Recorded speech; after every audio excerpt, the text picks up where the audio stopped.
Hello guys, तर मी आलेली होती आत्याच्या गावी आणि या गावी ना चारोळ्या देखील मिळतात. तर हा सनसेट बघाल ना तुम्ही, तर इतकं ब्युटिफुल असा नजारा, अप्रतिम नजारा असा हा शेतातला होता इव्हिनिंगच्या वेळी.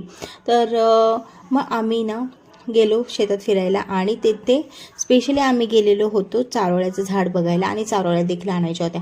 कारण आता बरेच वर्षापासून हे चारोळ्या खाल्ल्याच नव्हत्या. तर म्हणून आता माझे हस्बंड हे गावचे असल्यामुळे त्यांना बऱ्यापैकी झाडावरती चढता येतं.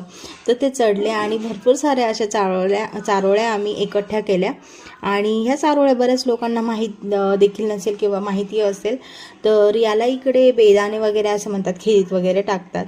तर गोडंब्या पण म्हणतात, याला चारोळ्या म्हणतात, गोडंब्या म्हणतात. आणि आणखीन दुसरं काही नाव असेल ते सजेस्ट करा मला, म्हणजे मला पण माहीत होईल की याला हे देखील म्हणतात. तर ह्या अशा पद्धतीच्या असतात. या पिकलेल्या आहेत आणि कच्च्या देखील होत्या.